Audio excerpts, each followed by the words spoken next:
Le Dalai Lama est seul dans le vestiaire du stade. Dans quelques instants, il va prendre la parole devant 6000 personnes. Il boit calmement son thé en parfaite quiétude. Puis, d'un mouvement vif, il se lève et sort. Des journalistes, des photographes, des membres du personnel de sécurité et des étudiants se pressent dans le couloir. Ils font la cohue avec un grand sourire, saluent les gens sur son passage, puis écartent une tenture. Le voilà. Il s'incline, joint les mains et sourit, salué par un tonnerre d'applaudissements. Il reste là, debout, les embrassant tranquillement du regard, rayonnant de la chaleur de son immense bienveillance. Il s'assied alors et entame sa conférence.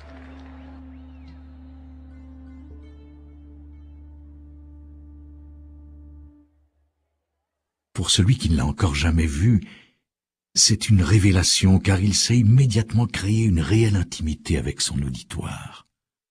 Dans ses conférences, il insiste sur l'importance d'entrer en relation avec l'autre en tant qu'être humain, et c'est cette même qualité de relation qui s'est imposée d'emblée lors de notre première conversation à son domicile, car il a le don de mettre son interlocuteur à l'aise et sait instantanément créer un lien simple et direct avec lui. Bien que la rencontre fût brève ce jour-là, je suis ressorti de cette entrevue fort du sentiment que je venais de rencontrer un être absolument exceptionnel. À mesure que mes liens avec le Dalai Lama se sont resserrés au long de toutes ces années, j'ai pu apprécier ses qualités proprement uniques, une intelligence pénétrante mais dénuée d'artifice, une bienveillance dépourvue d'une sentimentalité excessive, un grand sens de l'humour, mais nulle frivolité, et comme beaucoup de gens, j'ai apprécié la faculté qu'il a d'inspirer plutôt que d'intimider. J'ai la conviction que le Dalai Lama a appris à vivre dans une plénitude et un degré de sérénité que je n'ai jamais constaté chez quiconque. C'est cela qui m'a donné l'envie de cerner les principes qui lui ont permis d'y parvenir. Quand j'ai commencé à réfléchir à ce projet, je l'ai envisagé sous la forme d'un manuel dans lequel le Dalai Lama aurait formulé des solutions simples et claires à tous les problèmes de la vie. Grâce à ma formation de psychiatre, je m'imaginais pouvoir présenter ces conceptions comme un ensemble de principes de vie quotidienne. Mais, au terme de notre série d'entrevues, j'ai renoncé à cette idée car j'ai découvert que sa démarche participait d'une pensée bien plus large et bien plus complexe, susceptible d'intégrer tout ce que la vie peut offrir de nuances, de richesse et de complexité. J'ai peu à peu capté la tonalité singulière et constante de ses propos.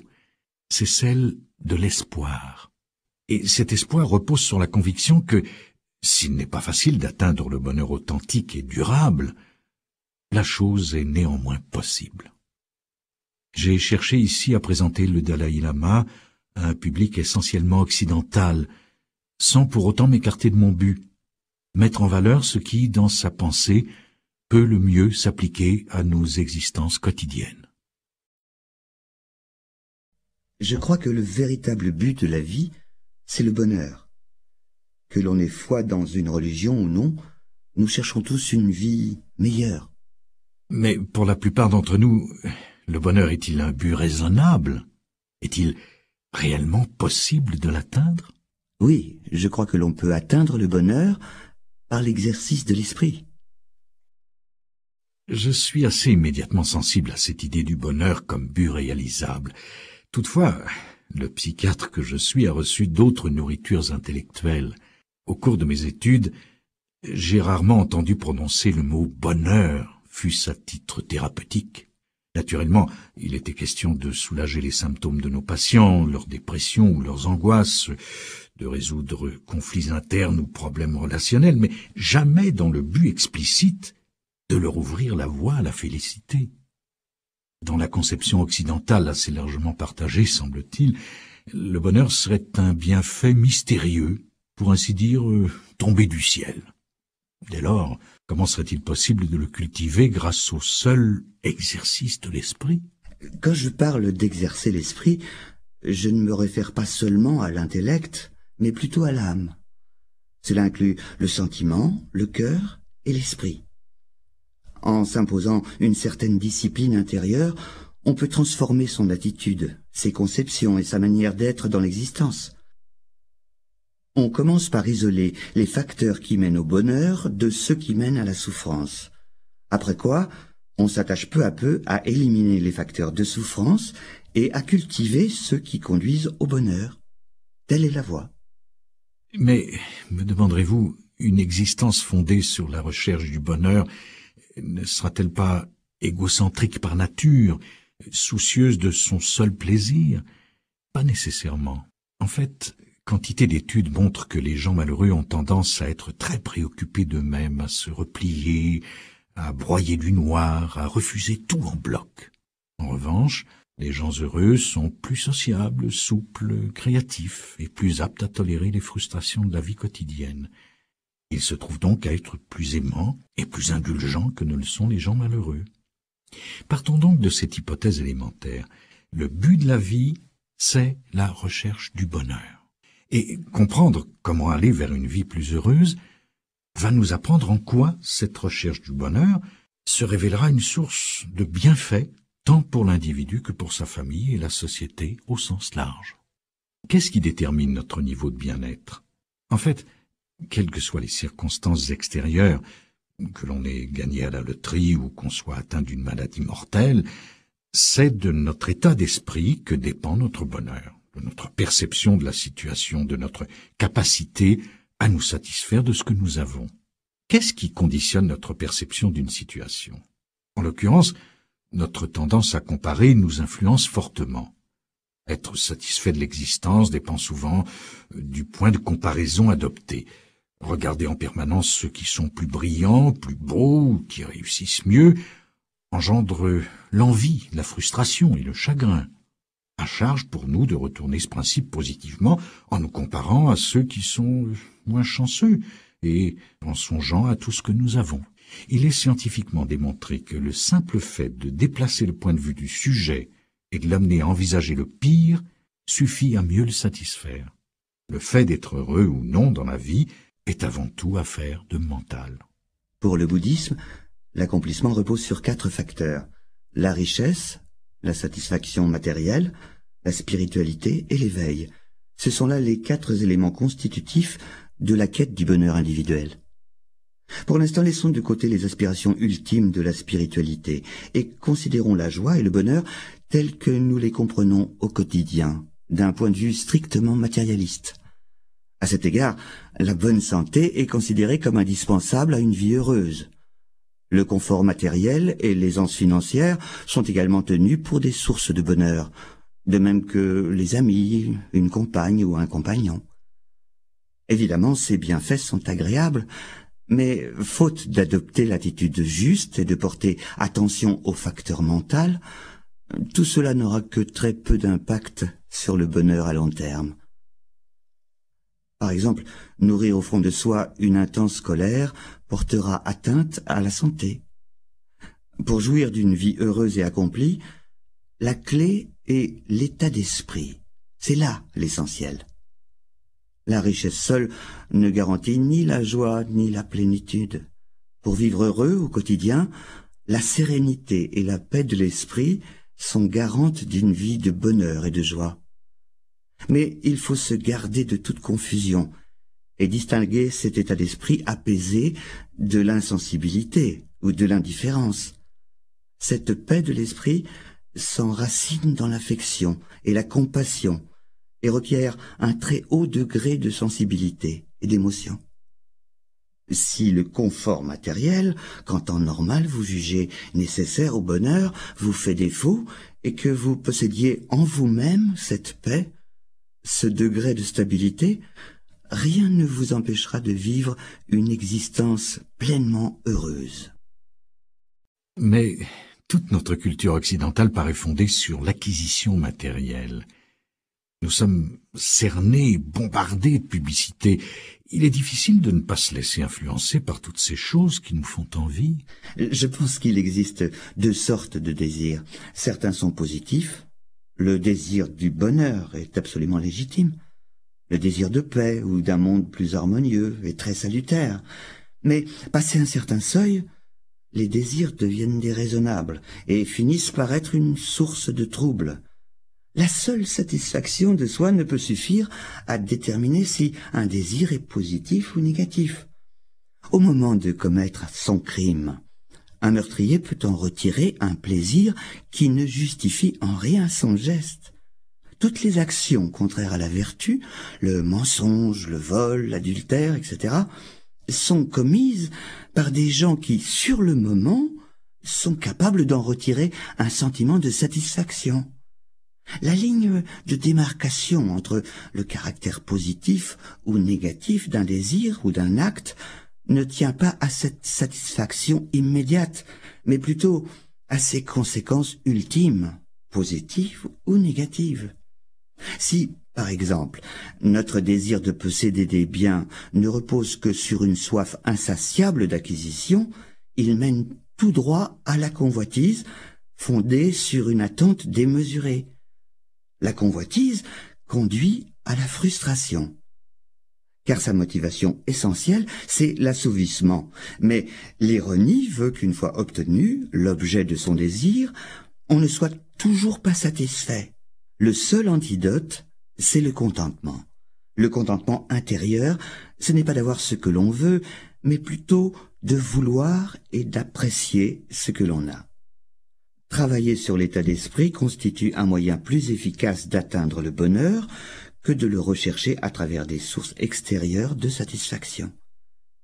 Une autre source de bonheur intérieur, étroitement liée au profond contentement, c'est le sens de sa propre valeur. Envers et contre tout, on demeure un être humain. Au sein de la communauté humaine, on partage ce lien. Et ce lien suffit à donner naissance à un sentiment de valeur et de dignité à partir duquel on peut se rapprocher de ses semblables. Il peut devenir une source de réconfort dans l'éventualité où l'on perdrait tout le reste. Tous les jours, malgré tous nos efforts pour approcher le bonheur, nous avons du mal à prendre la bonne décision, à effectuer le meilleur choix, notamment parce que ce sont aussi les plus difficiles, ceux qui impliquent un sacrifice ou nous privent de plaisir. Les gens confondent parfois bonheur et plaisir. Le bonheur authentique et durable, le vrai bonheur, est plus en rapport avec le cœur et l'esprit. Car celui qui dépend surtout du plaisir physique est instable. Un jour, il est là, le lendemain, il a disparu. Nous savons reconnaître le plaisir d'emblée. Un geste, un sourire de l'être aimé, un bain chaud par un après-midi pluvieux et froid, la beauté d'un coucher de soleil y suffisent. Mais un flash de cocaïne, l'extase d'un shoot d'héroïne, les débordements de l'alcool, une sexualité débridée, la griserie d'un jour de chance au casino, ce sont là aussi de réels plaisirs dont bien des gens ont besoin. Aucune solution toute faite ne permet d'éviter ces plaisirs destructeurs. Mais le but de notre recherche, c'est le bonheur. Avec cette idée en tête, il est plus facile d'aborder les choix de l'existence. Il est vrai qu'il est tellement difficile de dire non. Car dire non, cela revient à rejeter, à renoncer, à se priver. Pourtant, il suffit de reformuler toute décision en ces termes. Cela va-t-il me procurer du bonheur? Cette simple question confère au choix de tous les jours une tournure nouvelle. L'accent n'est plus mis sur ce que l'on se refuse, mais sur ce que l'on recherche. Un bonheur ultime, stable et permanent, qui demeure intact, en dépit des hauts et des bas de l'existence. Dans cette perspective, il est plus facile de prendre la bonne décision, car on agit pour se donner quelque chose à soi-même et non pour s'en priver ou se le refuser. Plutôt que de rejeter l'existence, on y adhère pleinement. L'intime conviction de s'acheminer vers le bonheur exerce ses effets en profondeur, elle rend plus réceptif et ouvre à la joie de vivre. Nous possédons un esprit. C'est là tout l'équipement dont nous avons besoin pour vivre un complet bonheur. En fait, il en va des choses de l'esprit comme des objets. Certaines sont très utiles ou très nuisibles, et d'autres sont neutres. Dans la vie matérielle, nous prenons la peine de repérer les substances ou les produits utiles et nous nous débarrassons de ce qui est nocif. De même, l'esprit renferme des milliers de pensées ou d'états d'esprit différents. Il en est de très utiles. Il faut s'en servir et les entretenir. D'autres sont négatifs. Il faut essayer de les résorber. En somme, le premier pas dans la recherche du bonheur, c'est l'apprentissage. Nous devons d'abord comprendre en quoi les émotions et les comportements négatifs sont dommageables, pas seulement pour l'individu, mais également pour la société et l'avenir du monde entier. Fort de cette prise de conscience, on n'est plus déterminé à dépasser ce type d'émotion. Ensuite, on mesure tout le bénéfice des attitudes positives, ce qui pousse à les nourrir et à les intensifier. Si vous pouviez définir ce qu'est, selon vous, une personne équilibrée, bien adaptée psychologiquement parlant, cela nous servirait à déterminer quels états mentaux cultiver et lesquels éliminer. N'êtes-vous pas, vous, le psychiatre, le mieux placé pour formuler cette définition? Mais je l'entendais de votre point de vue. Je dirais que une personne chaleureuse, empreinte de compassion, une personne de cœur, est équilibrée. Si la compassion, la gentillesse et l'affection vous animent, du même coup cela vous donne la clé de votre serrure intérieure et vous communiquez bien plus facilement avec les autres. La chaleur humaine permet l'ouverture. Vous découvrez que tous les êtres humains sont comme vous, tout simplement. Et il vous est bien plus facile d'instaurer une relation car tout cela vous met dans des dispositions amicales. Spontanément, la peur, le doute, l'insécurité se dissipent. J'écoute parler le Dalai Lama et la voie qu'il propose pour accéder au bonheur me séduit infiniment. Sa démarche est pratique et rationnelle. Identifier et cultiver les états mentaux positifs. Identifier et éliminer les états mentaux négatifs. J'apprécie qu'il ne classe pas les émotions et les désirs en fonction d'un jugement moral imposé de l'extérieur, tel que la convoitise est un péché ou la haine est un mal. Seul compte le fait qu'il participe à notre recherche du bonheur. Et si le bonheur tient au simple fait de cultiver des états mentaux positifs, pourquoi y a-t-il tant de gens malheureux? Atteindre le bonheur authentique exige de transformer à la fois le regard que l'on porte sur le monde et sa manière de penser, ce qui n'est pas simple. Pour surmonter des états mentaux négatifs et complexes, il faut avoir la patience de se familiariser avec des pratiques que l'on va devoir répéter à maintes reprises. Transformer l'esprit demande du temps. On commencera par se motiver, par se dire en toute sincérité « Je ne vais pas gâcher cette journée, je vais l'employer de manière plus positive. » Et le soir, avant de se coucher, on se livrera à un petit examen de conscience. Ai-je vécu cette journée comme je l'avais prévu?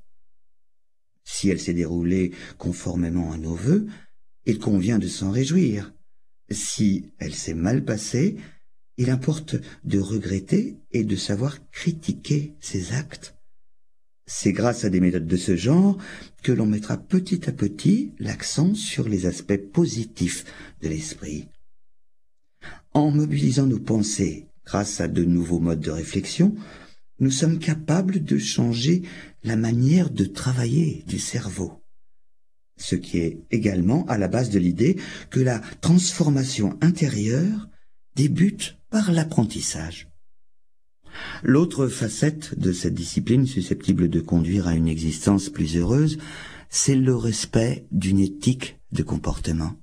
Amener l'esprit à se discipliner constitue l'essence de l'enseignement de Bouddha. Par discipline, j'entends celle que l'on s'impose à soi-même afin de surmonter ses travers. Accomplir des actes sains ne vient pas naturellement. Il faut s'exercer consciemment en ce sens. Il faut également avoir la faculté de juger à court et à long terme des conséquences d'un comportement. Et si, à titre personnel, je crois la nature humaine fondamentalement portée à la bonté et à la compassion, je considère que cet acquis ne suffit pas. Il faut transformer la perception que l'on a de soi-même à travers l'apprentissage et la connaissance. Voilà qui peut avoir un impact très réel dans la relation avec l'autre au quotidien. Mais quelle est notre nature fondamentale? Nous sommes faits pour le bonheur. Il est clair que l'amour, la compassion, l'attention aux autres nous apportent un tel bonheur. Je crois que chacun de nous possède les bases pour être heureux et pour accéder à la chaleur et à la compassion qui sont des sources de bien-être. C'est pour moi une conviction. Toute l'existence le démontre. Depuis les premiers jours jusqu'à la mort, on se nourrit de l'affection des autres. Nourrir des sentiments d'affection renforce non seulement notre organisme, mais aussi notre équilibre affectif. Il suffit pour le comprendre de songer à ce que nous éprouvons quand les autres nous témoignent chaleur et affection. Ces émotions et les comportements positifs qui vont de pair sont les garants d'une vie plus heureuse, tant en famille qu'en collectivité. Si notre nature essentielle n'est que bonté et compassion, comment expliquer tous les conflits et les comportements agressifs qui nous entourent? Et il est certain que nous ne pouvons ignorer l'existence de conflits, non seulement en chaque individu, mais aussi au sein de la famille ou dans la relation avec l'autre, à quelque niveau que ce soit, social, national ou mondial. Au vu de ces tensions, certains concluent que la nature humaine est fondamentalement agressive. Je garde la ferme conviction que la nature humaine est essentiellement bonne et compatissante. Certes, la colère, la violence et l'agressivité peuvent interférer, mais ce ne sera jamais, je le crois, qu'à un niveau secondaire et superficiel. D'après moi, ces pulsions n'entrent pas dans notre nature la plus essentielle. Elles surviennent seulement après que l'amour et l'affection se soient soldés par un échec. Je pense que ces conflits sont plutôt le résultat d'une intelligence déséquilibrée et dont on a fait mauvais usage. À l'inverse, l'intelligence, faculté humaine par excellence, peut servir à trouver les moyens de surmonter les conflits.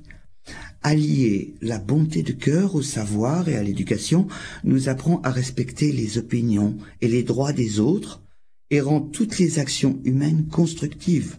On jette ainsi les bases d'un esprit de réconciliation. Donc, quel que soit le degré de violence et les épreuves qu'il faut traverser, je crois que la solution ultime de tous nos conflits, tant intérieurs qu'extérieurs, réside dans le retour à notre nature fondamentale, à notre bonté et à notre compassion enfouie. Quand l'existence se complique, quand on se sent submergé, quand on est envahi par une impression de stagnation et de confusion, le mieux est encore de prendre du recul, de s'accorder le temps de réfléchir et de se remettre en mémoire l'objectif d'ensemble. Qu'est-ce qui va véritablement apporter du bonheur? Parfois, je retrouve de vieux amis et cela me rappelle à quel point le temps passe vite. Et cela me pousse à m'interroger. Avons-nous convenablement employer le temps qui nous était imparti? C'est si important. Nous avons à notre disposition un corps et surtout un cerveau étonnant. Réfléchissons donc à ce qui possède vraiment une valeur, à ce qui donne un sens à notre vie. Et ordonnons nos priorités en conséquence. Le but de la vie doit être positif. Nous ne sommes pas nés dans le but de compliquer les choses, de nuire aux autres.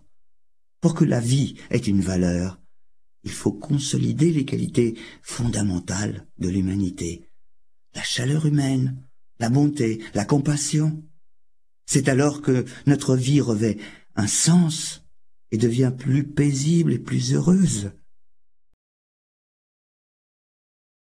Vous arrive-t-il de vous sentir seul? Non. La première raison, c'est que j'essaie de percevoir le meilleur de chacun de voir l'autre sous le meilleur éclairage possible. Cette attitude crée immédiatement un sentiment d'affinité, une sorte de prédisposition à établir un lien. Et puis, je n'imagine pas que l'autre puisse ne pas me respecter ou qu'il me trouve bizarre. Cette peur m'est étrangère. Ce qui me rend ouvert à tout. Je crois que ce sont là les raisons principales pour lesquelles je ne me sens jamais seul. Approcher les autres avec compassion, c'est le facteur clé qui génère une atmosphère amicale et positive. C'est vous qui commencez par vous mettre en position de recevoir et amener l'autre à réagir positivement. Fréquemment, au lieu de prendre l'initiative de rapprochement, les gens attendent de l'autre qu'il fasse le premier pas. Cette manière de procéder dresse une barrière qui ne fait qu'aggraver la sensation d'isolement. En fait, surmonter cet isolement et cette solitude dépend de l'attitude initiale, et approcher les autres avec compassion est le meilleur moyen d'y parvenir. La solitude envahit toute notre société, et un mal aussi répandu ne pouvait qu'éveiller la curiosité des chercheurs. Ils ont découvert que les individus solitaires ne se livrent qu'avec peine, ont du mal à communiquer, ne savent guère écouter, se montrent maladroits en société, incapables qu'ils sont de savoir à quel moment réagir à bon escient ou garder le silence. Ils ont conclu qu'il suffirait, pour surmonter la solitude, d'apprendre tout simplement à mieux se comporter en société.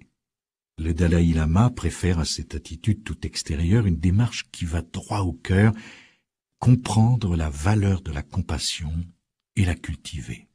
Tous les êtres possèdent en eux la semence de la perfection. Cependant, pour faire lever cette semence, la compassion inhérente à notre cœur et à notre esprit est indispensable. J'ai déjà parlé des facteurs nécessaires à une vie heureuse et gaie. Être en bonne santé, posséder des biens matériels, avoir des amis. À y regarder de plus près, vous vous apercevez qu'en tout cela, nous dépendons des autres. Pour votre santé, vous comptez sur des médicaments fabriqués ou des soins prodigués par les autres. Presque tous les biens matériels dont vous profitez existent grâce aux efforts directs ou indirects d'une foule de gens. Enfin, est-il nécessaire de rappeler qu'avec nos amis, notre compagne ou notre compagnon, c'est encore une forme d'échange qui est à l'œuvre. L'autre est indispensable. D'instinct, ces propos provoquent en moi une résistance. Une pensée m'envahit. Pratiquement tous les aspects de ma vie dépendent des autres. Ma précieuse autonomie est une complète illusion, un fantasme. Une profonde interdépendance naît de cette prise de conscience. J'en éprouve du soulagement et, je ne sais pourquoi, cela me donne envie de pleurer. Notre besoin des autres est paradoxal. Alors que dans notre culture, nous ne jurons que par une farouche indépendance dont nous nous rendons prisonniers, nous n'en aspirons pas moins à vivre une intimité unique avec l'être aimé. Nous concentrons toute notre énergie sur la découverte de celui ou celle qui, nous l'espérons, va nous guérir de cette solitude, et ce, sans renoncer pour autant à notre illusion d'indépendance. Cette relation d'intimité, difficile à établir avec une seule personne, j'allais découvrir que le Dalai Lama est capable de la créer avec quantité de gens, et que cela fait partie de ses recommandations. En réalité, ce qu'il vise, c'est entrer en relation avec tout le monde. Dans notre culture, l'idée que la plus forte intimité se vit dans le contexte d'une relation passionnelle est largement répandue.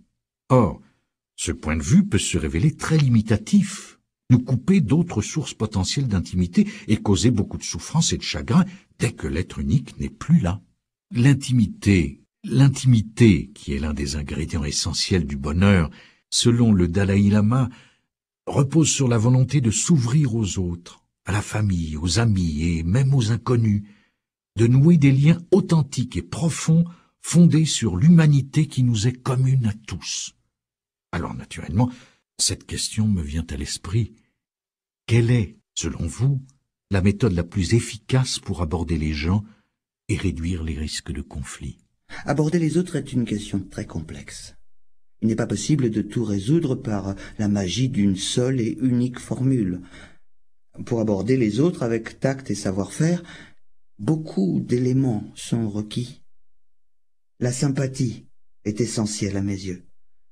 Devant la difficulté, il est extrêmement utile de savoir se mettre à la place de l'autre, de renoncer temporairement à son propre point de vue pour adopter celui de l'autre. Voilà qui vous aidera à prendre conscience de vos sentiments envers lui, ce qui n'est pas sans importance si l'on veut résorber les conflits et les problèmes. Chaque fois que je rencontre des gens, je les approche à partir de nos points communs les plus élémentaires. Chacun d'entre nous possède une enveloppe corporelle, un esprit, des émotions. Tous, nous sommes nés de la même façon. Tous, nous mourrons. Tous, nous souhaitons le bonheur et ne voulons pas souffrir. Considérer les autres sur cette base me permet d'aller à la rencontre de mon semblable, tout simplement. Je trouve qu'établir la relation à ce niveau facilite grandement le dialogue et la communication. Il est attesté que les liens étroits du mariage améliorent la santé et, dans l'ensemble, rendent l'existence plus satisfaisante. Alors, d'après vous, pourquoi les conflits semblent-ils si fréquents dans la vie de couple? La question s'avère complexe. Pour comprendre, il faut réfléchir posément sur la nature fondamentale de la relation, sur ce qui en constitue la base. On trouve souvent des couples dont l'union ne repose que sur l'attirance sexuelle immédiate. Quand un homme et une femme viennent de se rencontrer, ils sont follement amoureux, très heureux. Mais toute décision de mariage prise à cet instant risque fort d'être sujette à caution parce qu'elle repose sur un phénomène éminemment provisoire. Ce sentiment aura une durée de vie très courte. Il s'apparente à une maison que l'on aurait bâtie sur des fondations de glace. Aussitôt que la glace fond, la maison s'écroule. Si on cherche à construire une relation vraiment enrichissante, le meilleur moyen d'y parvenir, c'est de s'attacher à découvrir en profondeur la nature de l'autre et d'établir un rapport avec lui ou elle à ce niveau, au lieu de le faire sur la seule base des traits superficiels. Souvent des gens m'ont confié que leur mariage avait un sens plus profond que celui d'une simple relation sexuelle. Pour eux, le mariage supposait que deux personnes tentent de lier leur existence, de partager les hauts et les bas de la vie et une certaine intimité. C'est bel et bien là la base sur laquelle il convient de construire un couple. Un rapport solide suppose un certain sens de la responsabilité et l'engagement envers l'autre. Il en va de même pour les amitiés. Certaines sont fondées sur le pouvoir et la réussite. En ce cas, l'amitié perdure tant que subsiste la richesse ou la position sociale. En revanche, il existe une autre sorte d'amitié qui repose sur un véritable sentiment humain, un sentiment de proximité, intégrant le partage et la communication. C'est là ce que j'appellerais une amitié authentique. Et dans ce genre de relation, la compassion a son rôle à jouer. La compassion se définit sommairement comme un état d'esprit non violent, non offensif, non agressif. C'est une posture mentale fondée sur le souhait de voir les autres se libérer de leurs souffrances et qui va de pair avec le sens de l'engagement, de la responsabilité et du respect d'autrui. Tous les êtres humains caressent le désir d'être heureux et de surmonter leurs souffrances, tout comme nous. Et tout comme nous, ils ont naturellement le droit de réaliser cette aspiration fondamentale. Une fois reconnue cette communauté d'aspiration, il se déploie un sentiment d'affinité et de proximité avec l'autre, qu'il soit perçu comme un ami ou encore comme un ennemi. Cette compassion repose davantage sur les droits fondamentaux de l'autre que sur notre propre besoin d'être aimé en retour.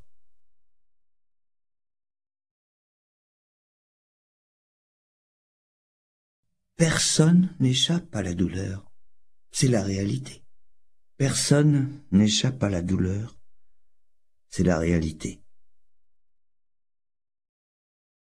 Que la douleur et la souffrance soient des phénomènes universellement partagés ne les rend pas plus faciles à accepter. Afin de les éviter, les êtres humains ont mis au point une vaste palette de stratégies. Il s'agit parfois de substances chimiques, d'alcool ou de toute une panoplie de mécanismes internes, comme des défenses psychologiques souvent inconscientes qui font office de tampons, mais qui ne font pas disparaître la souffrance. Le Dalai Lama précise son approche de la détresse humaine. Sa démarche consiste à accepter la souffrance comme une donnée naturelle de l'existence pour s'attaquer courageusement au problème, sans détour. Car, en dernière analyse, ne l'oublions pas, il croit en la possibilité de s'en affranchir. Les plus graves tourments de l'existence, ce sont ceux que l'on ne peut pas éviter, comme le grand âge, la maladie et la mort. Je crois utile de s'y préparer en se familiarisant longtemps à l'avance avec les différentes sortes de souffrances que l'on sera amené à rencontrer. Dès que l'on prend la peine de s'y confronter directement, on se met en position d'évaluer la profondeur et la nature du problème. Mais comment supporter l'inattendu, une grande perte, comme celle d'un enfant? À un certain degré, cela dépend des convictions de chacun. Si l'on croit en la réincarnation, on peut soulager son chagrin et ses angoisses en tirant consolation de la certitude que l'être cher va renaître. Pour ceux qui n'y croient pas, il existe des moyens de mieux endurer cette perte. D'abord, ils songeront qu'un accablement qui finirait par les hanter sans relâche serait destructeur et dommageable pour leur santé, et sans aucun bénéfice pour le disparu. La meilleure façon de préserver sa mémoire, c'est de veiller à accomplir ses souhaits. Il n'y a vraiment pas lieu de se dérober à la souffrance, elle fait partie de la vie. Puisque telle est la réalité de l'existence, n'est-ce pas toute notre attitude vis-à-vis de la souffrance qu'il nous faut revoir? C'est important, car cela peut affecter notre manière de supporter la douleur quand elle survient. Or, c'est le plus souvent par l'intolérance et l'aversion que nous y réagissons. Pourtant, savoir transformer notre attitude devant la souffrance pour mieux la tolérer, voilà qui peut neutraliser la tristesse, l'insatisfaction ou le mécontentement. Il est important de réfléchir sur la souffrance parce que il est possible de s'en libérer. En comprendre et en supprimer les causes permet d'atteindre la libération. Selon la pensée bouddhiste, l'ignorance, le désir sans frein et l'aversion sont les racines de la souffrance. Ce sont là les trois poisons de l'esprit. L'ignorance renvoie à une mauvaise appréciation du moi et de l'ensemble des phénomènes du monde réel. Par l'introspection, en s'attachant à percevoir la vraie nature de la réalité et à éliminer toutes les plaies de l'esprit, on peut atteindre un état mental complètement purifié, affranchi de toute souffrance. À mesure que la société occidentale a acquis la faculté d'améliorer les conditions de vie matérielles et d'en soulager la rudesse, elle semble avoir engendré un bouleversement de la perception. Dès lors que la souffrance devient moins visible, elle n'est plus tenue pour une part fondamentale de la nature humaine, mais plutôt vue comme une anomalie, le signe de l'échec d'un système, une atteinte à notre droit au bonheur garanti. Ce type de pensée est perfide. Bien sûr, vouloir s'affranchir de la souffrance est le corollaire du désir d'être heureux. Mais tant que nous verrons en celle-ci un état contre nature, une situation anormale que nous redoutons, que nous évitons et rejetons, nous n'en débusquerons jamais les causes. Il est des souffrances inévitables et d'autres que nous créons. Trop souvent, nous perpétuons notre douleur, nous l'alimentons mentalement en rouvrant inlassablement nos blessures, ce qui ne fait qu'accentuer un sentiment d'injustice. Le Dalai Lama évoque cette propension à envenimer notre souffrance en ces termes. Lorsque nous éprouvons de l'aversion ou de la colère à l'égard de quelqu'un, si nous traitons la chose avec indifférence, il est peu vraisemblable que cela s'envenime. En revanche, songez aux injustices qui nous sont faites, croyons-nous, et aux mauvais traitements qui nous sont infligés, les ressasser indéfiniment, voilà qui nourrit la haine. Souvent, nous aggravons notre douleur en prenant les choses trop à cœur. Dans la vie de tous les jours, il y a forcément des problèmes auxquels nous savons nous confronter directement en concentrant notre énergie sur la recherche d'une solution. En revanche, si un sentiment d'injustice s'ajoute à ce problème, il va nous distraire, nous consumer et nous priver de l'énergie nécessaire à la résolution du problème initial. Comment aborder ce sentiment d'injustice qui, si souvent, nous torture? Le fait que la souffrance soit une donnée naturelle de l'existence humaine ne signifie pas que l'individu soit privé de choix ou qu'il ne lui reste aucun espace pour prendre l'initiative d'un changement positif. On ne doit pas céder à la passivité et tenter de s'exonérer de toute initiative personnelle. Au contraire, même le but le plus simple ne peut s'atteindre que grâce à l'action. Une vision objective des problèmes et un examen dénué de toute implication émotionnelle révèlent bien souvent qu'en coulisses, d'autres éléments sont à l'œuvre et mettent en évidence notre part de responsabilité. Cette objectivité permet de mieux lutter face à l'adversité. Si, suite à cette démarche, vous vous apercevez qu'il n'y a rien à faire, vous disposez toujours d'un dernier recours. Cessez d'y penser. Vous découvrez que quelqu'un tient des propos déplaisants sur votre compte. En vous sentant blessé ou furieux, c'est votre tranquillité d'esprit que vous détruisez. Si vous ignorez la calomnie en faisant la sourde oreille, vous vous protégerez contre cette impression blessante. Certes, vous ne pouvez pas toujours éviter les situations délicates, mais vous avez la latitude d'atténuer l'ampleur de la souffrance en choisissant de ne pas réagir. Une autre source importante de souffrance dont j'aimerais vous parler est la culpabilité. Reconnaître sincèrement ses torts peut aider à rectifier ses erreurs et à se corriger. En revanche, laisser le regret dégénérer en culpabilité excessive et s'accrocher au souvenir de ses fautes passées en persistant dans l'auto-accusation et la haine de soi ne servira qu'à se punir et à alimenter sa propre souffrance. La culpabilité survient quand on se convainc d'avoir commis une erreur irréparable. Or, rien ne persiste indéfiniment. La vie est changement. D'ailleurs, plus on refuse d'accepter ce fait, plus on résiste au changement naturel de l'existence, plus on perpétue sa souffrance. Souvent, on refuse de renoncer au passé et on s'accroche à une apparence ou à des aptitudes passées. Alors il est certain que l'on ne se prépare pas une vieillesse heureuse. Par contre, admettre pour principe général que le changement est inévitable nous élimine beaucoup d'angoisse. Ainsi, en amour, lorsque la passion initiale, qui est une source immense de plaisir, refroidit, au lieu de s'en inquiéter ou de s'en agacer, pourquoi ne pas s'ouvrir à de nouvelles formes d'intimité qui peuvent se révéler tout aussi satisfaisantes, sinon plus? Il faut être capable de voir que ces transitions sont naturelles et qu'elles tiennent lieu de périodes charnières où l'amour véritable mûrit et s'épanouit. Vous savez, ce ne sont pas seulement les épreuves qui ouvrent la cité de la sagesse.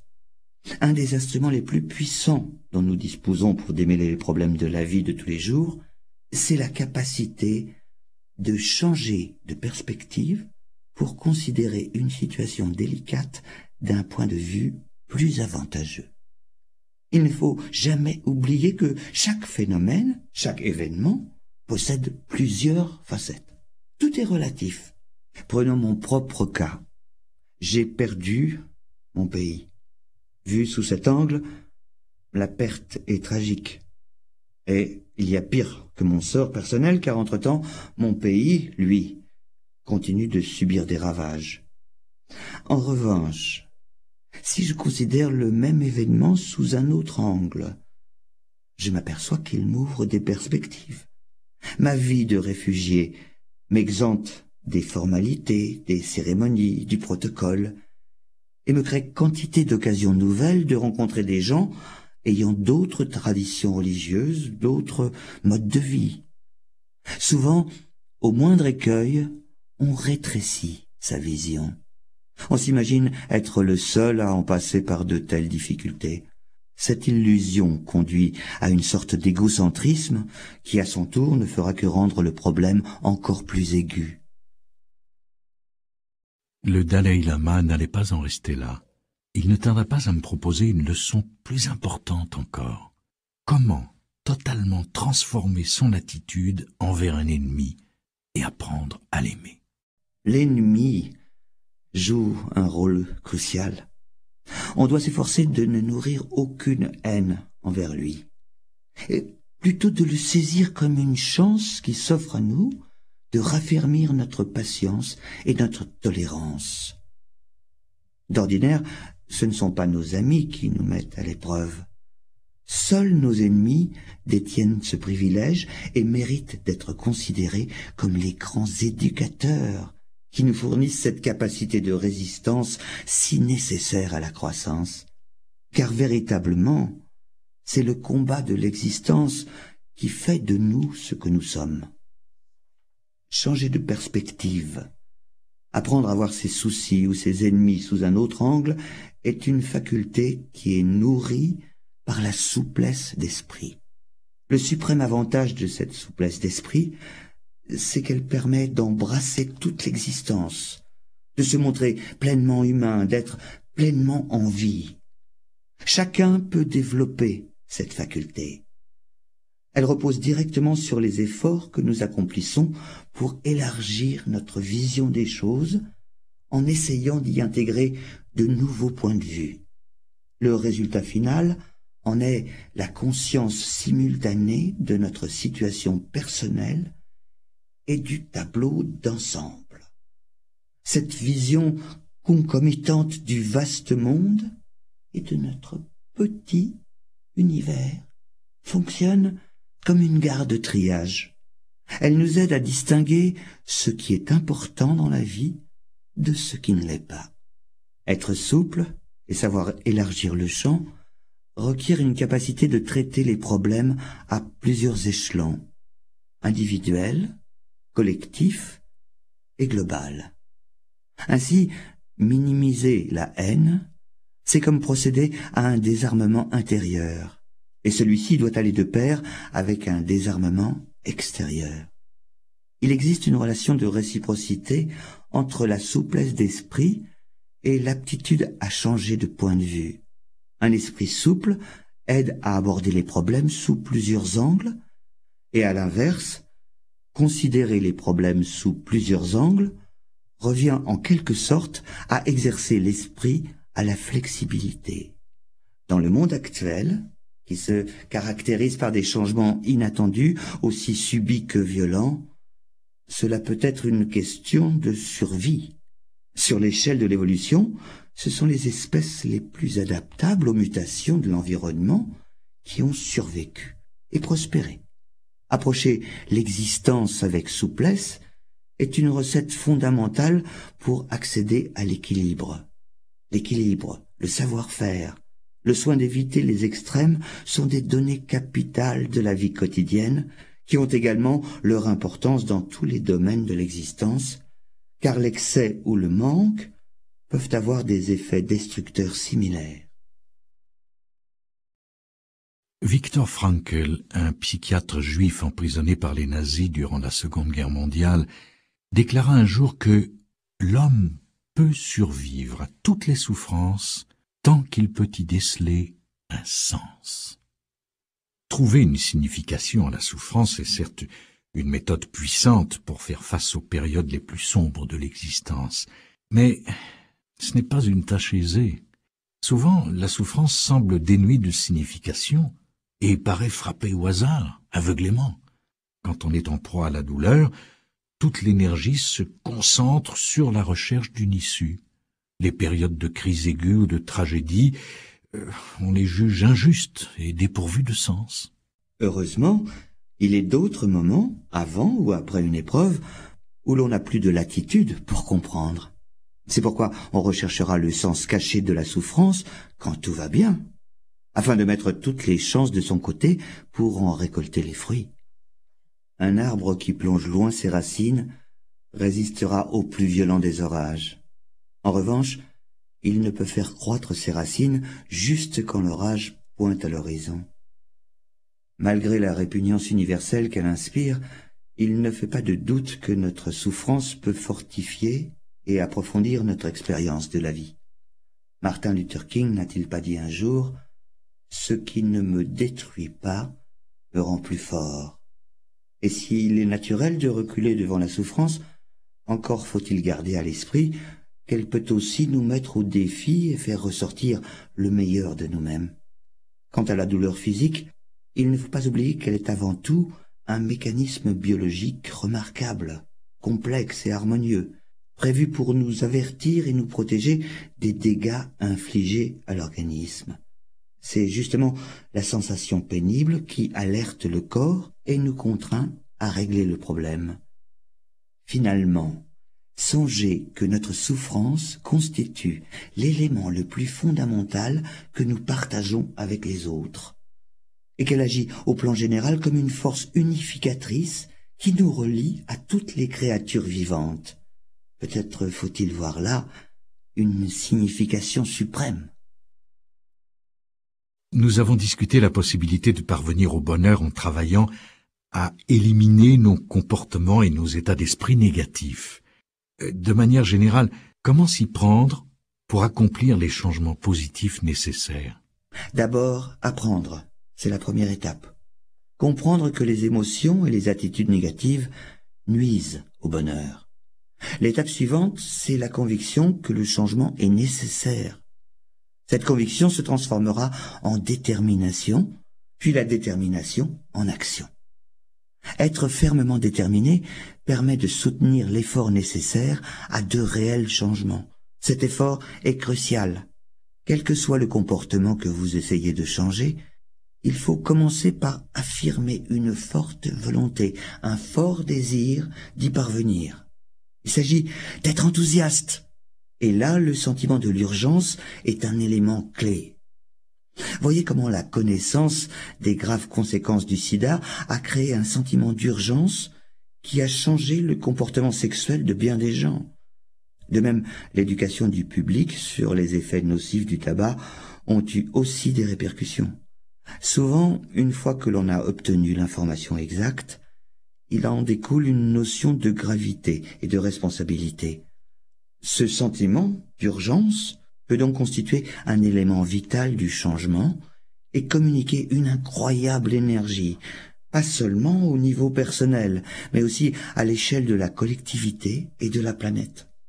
Mais comment concevoir ce puissant enthousiasme pour le changement ou cette urgence dans la vie quotidienne? D'abord, prendre conscience du caractère très précieux de l'existence humaine, du potentiel inhérent à notre organisme, de sa signification, des objectifs salutaires qu'il peut servir. Tout cela finit par nous inspirer l'obligation de faire un usage positif du corps humain. Ensuite, se rappeler son impermanence, c'est-à-dire sa mort. Cela nous confère un sens de l'urgence. Chaque instant est précieux et nous devons en user au mieux. Pour susciter le sens de l'engagement et l'enthousiasme nécessaire au dépassement des comportements négatifs, une fois encore, j'insiste, la méthode la plus efficace, et peut-être l'unique solution, sera de constamment surveiller leurs effets destructeurs. Mais il reste à comprendre qu'aucun changement authentique ne survient du jour au lendemain. Le Dalai Lama insiste. Une authentique transformation intérieure exige un effort soutenu. Il s'agit là d'un processus graduel qui contraste nettement avec les techniques ou les thérapies minutes qui ont proliféré dans la culture occidentale au cours des dernières décennies. De plus, l'effort soutenu grâce auquel nous transformons notre comportement vis-à-vis du monde extérieur n'aide pas seulement à effacer les mauvaises habitudes, il permet aussi de modifier les attitudes et les sentiments sous-jacents. Les chercheurs ont découvert que, même artificiellement provoqués, un froncement de sourcils ou un sourire induisent les émotions correspondantes, soit la colère ou le bonheur. Le simple fait d'exécuter les choses machinalement, comme de répéter un comportement positif, induira un changement intérieur. Mais jusqu'à quel point est-il vraiment possible d'éradiquer les sentiments négatifs? Nous avons établi que le bonheur ultime dépend de l'élimination d'états d'esprit négatifs tels que la colère, la haine, la convoitise. Mais ces émotions font naturellement partie de notre tempérament. Oui. Certains suggèrent que puisqu'ils font partie du tempérament de chacun, il n'y aurait pas moyen de réellement modifier ces états mentaux. Eh bien, ils ont tort. Tous, nous sommes nés dans un état d'ignorance. En ce sens, elle est aussi tout à fait naturelle. Mais à mesure que nous grandissons, grâce à l'éducation et à l'apprentissage, nous sommes en mesure d'acquérir la connaissance et de repousser l'ignorance. Par analogie, un exercice approprié permettra de réduire graduellement les émotions négatives et de renforcer les états d'esprit positifs, l'amour, la compassion et l'indulgence. Mais si tout cela appartient à notre psyché, comment réussir à combattre ce qui fait partie de nous-mêmes? L'esprit humain est aussi complexe qu'il est doué. Il est capable de trouver quantité de moyens d'aborder toute une diversité de situations. L'esprit humain est aussi complexe qu'il est doué. Il est capable de trouver quantité de moyens d'aborder toute une diversité de situations. Face à un seul et même objet, il a la faculté d'adopter une pluralité de points de vue à travers lesquels il peut résoudre des problèmes divers. Il existe quantité de méditations dans lesquelles on isole diverses facettes de soi-même pour aller ensuite jusqu'à engager le dialogue entre toutes ces facettes. Cette capacité d'adopter un point de vue différent permet d'isoler les parties de soi que l'on cherche à éliminer et de livrer bataille contre elles. Afin de remporter la victoire, la pensée bouddhiste dispose de 3 principes. Le premier stipule que toutes les afflictions ont un caractère essentiellement faussé, car elles prennent racine dans des perceptions erronées de la réalité. Quelle que soit leur puissance, elles sont dénuées de valeur, car elles reposent sur l'ignorance. Le second principe se fonde sur le fait que nos états d'esprit positifs peuvent agir comme antidote à nos tendances négatives. Plus on renforcera l'efficacité de ces antidotes, plus on sera capable d'atténuer la puissance de nos états d'esprit fauteurs d'illusions. La nature essentielle de l'esprit est pure, une pureté que l'on désigne ainsi l'esprit de lumineuse clarté. C'est là le troisième principe, fondé sur la conviction que nous détenons la capacité de totalement éliminer nos modes de pensée négatifs, car ils ne font pas intrinsèquement partie de l'esprit humain. Ce ne sont que des obstacles transitoires qui empêchent l'expression de la joie et du bonheur au fond de nous. Sur le plan général, il existe beaucoup de sortes d'émotions négatives. La suffisance, l'arrogance, la jalousie, la luxure, l'étroitesse d'esprit. Mais de tous ces maux, ce sont la colère et la haine qui sont les pires obstacles à la compassion et à l'altruisme. Elles détruisent toute vertu et toute sérénité. Bien sûr, la colère motivée par la compassion ou le sens de la responsabilité servira d'impulsion à une action positive. En créant une forme d'énergie, elle peut forcer à agir sans délai et de manière décisive.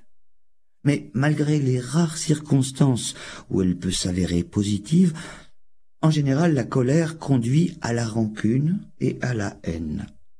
Et dès que la haine entre en jeu, il ne peut jamais rien en ressortir de positif. Elle est toujours et totalement négative. Supprimer la colère et la haine ne suffit pas.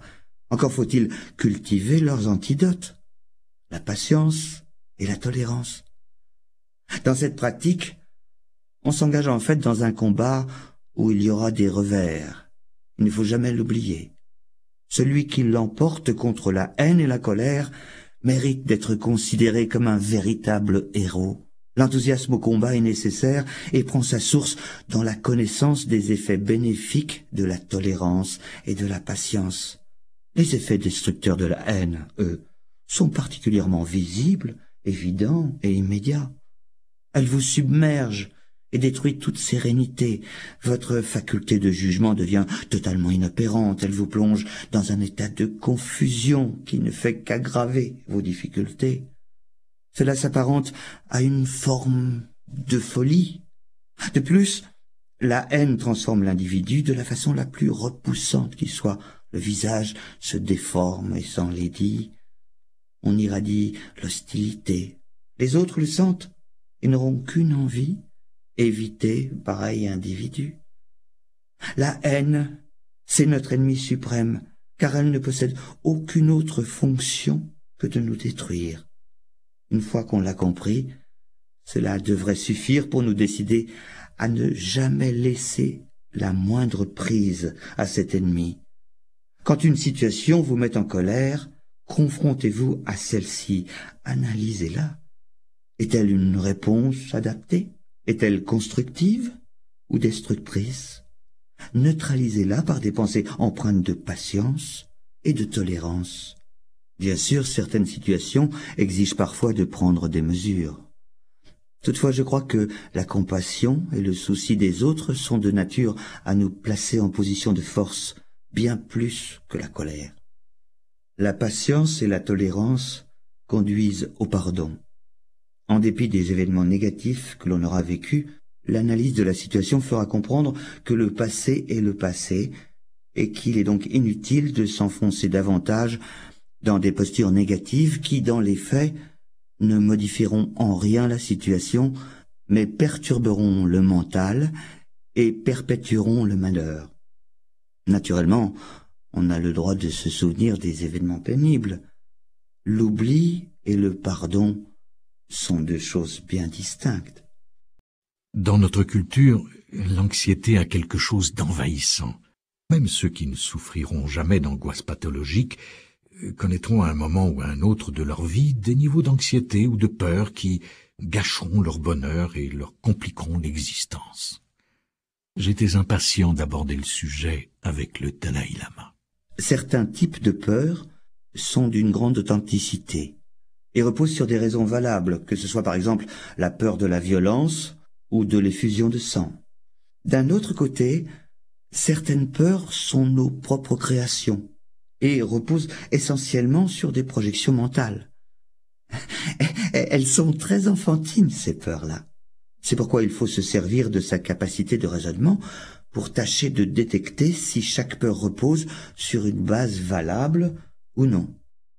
Pour la plupart, ce qui nous ronge, c'est une anxiété diffuse touchant à toute une série de problèmes quotidiens. Personnellement, l'une des approches que je trouve assez salutaire pour résorber cette sorte d'anxiété, c'est de s'attacher à cultiver la pensée que voici. Si le problème ou la situation sont tels que je ne puis y remédier, alors cela ne sert à rien de m'en soucier. À l'inverse, s'il existe une solution, il est plus raisonnable de dépenser son énergie à rechercher cette solution qu'à se faire du souci. Plus on accepte cet état de fait, plus on se facilite les choses, ce qui implique naturellement de bien vouloir se confronter directement au problème, sans quoi on ne sera jamais en mesure d'évaluer s'il existe ou non une solution. De plus, j'ai découvert que la motivation sincère agit comme un antidote pour résorber la peur et l'anxiété.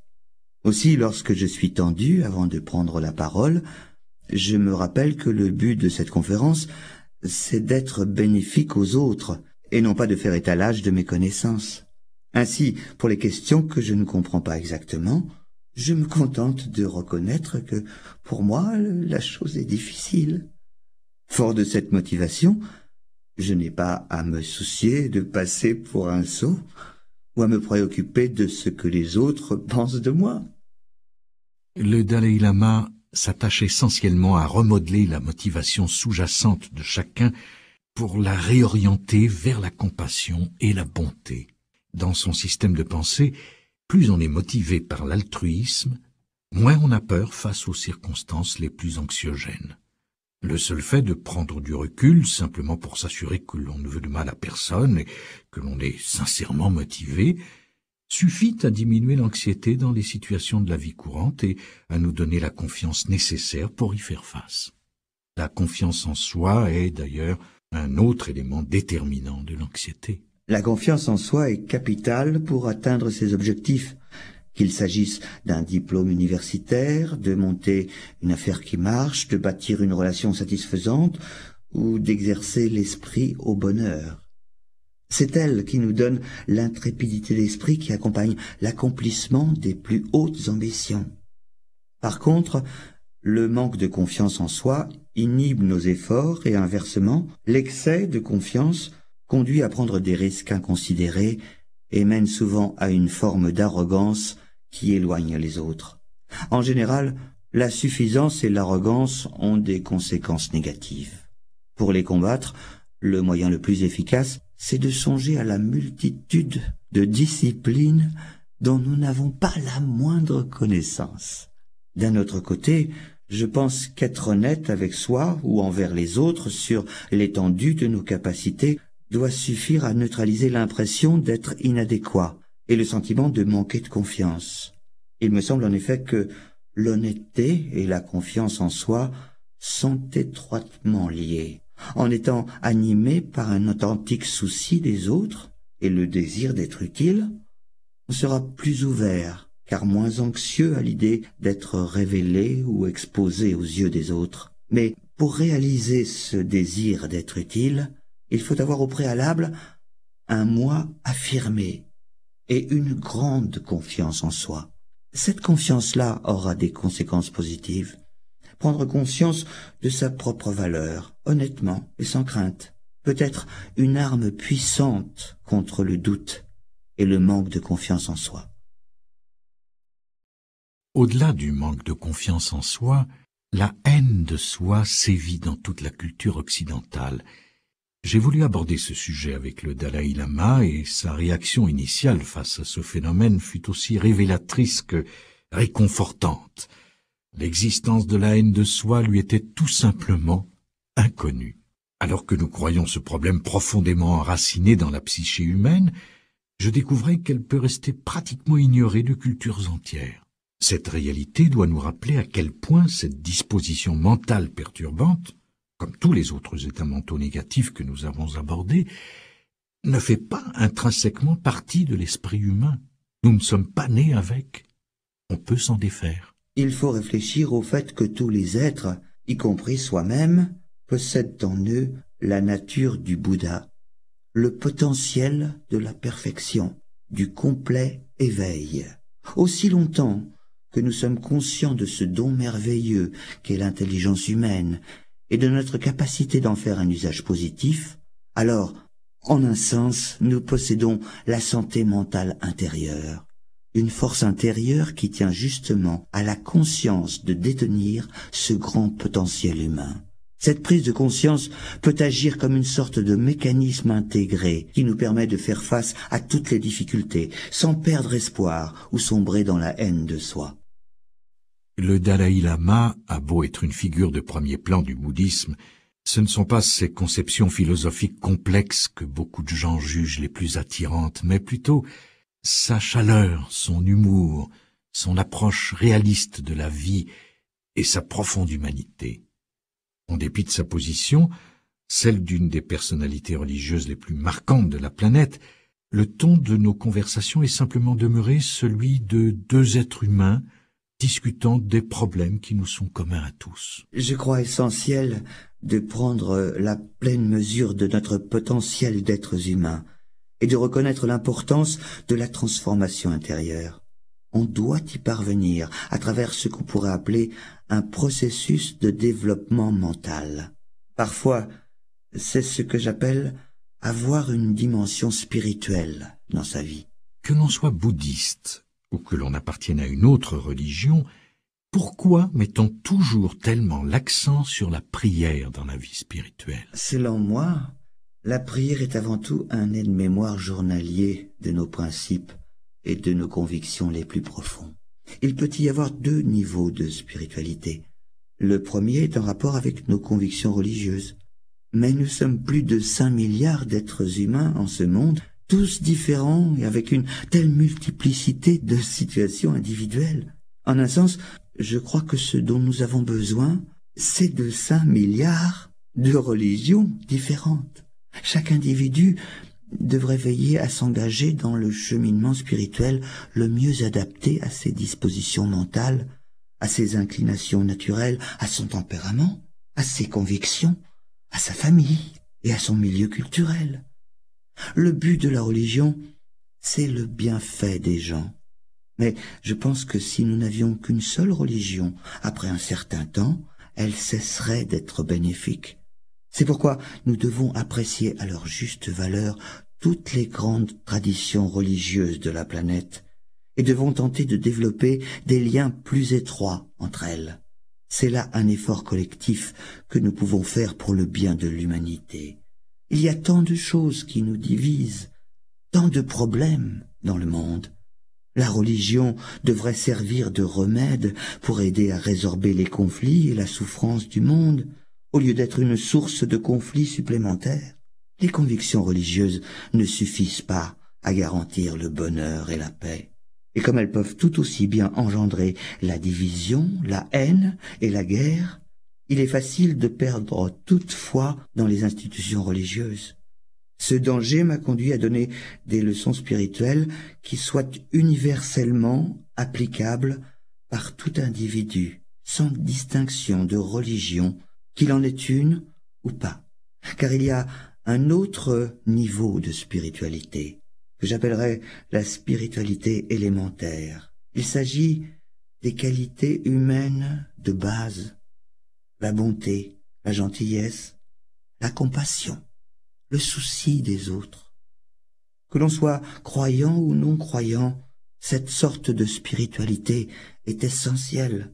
En tant que membres de la famille humaine, nous avons tous besoin de ces valeurs spirituelles élémentaires. Sans elles, notre existence est rude et très desséchée. On ne peut être heureux, notre famille souffre, et au bout du compte, c'est la société tout entière qui n'en sera que plus perturbée.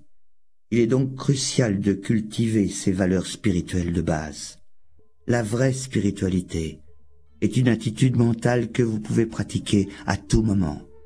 Par exemple, si dans une situation donnée, vous êtes tenté d'injurier quelqu'un, alors prenez immédiatement vos précautions et retenez-vous. Si vous êtes sur le point de perdre votre calme, soyez attentif et dites-vous « Non, ce n'est pas la bonne façon de faire. » Cela, en fait, est déjà une pratique spirituelle qui, vue sous ce jour, vous apparaîtra possible et applicable en tout temps. On peut tout à fait, sans religion aucune, être un bon être humain, un être sensé, doté d'un sens de la responsabilité et de l'engagement, en vue d'un monde meilleur et plus heureux.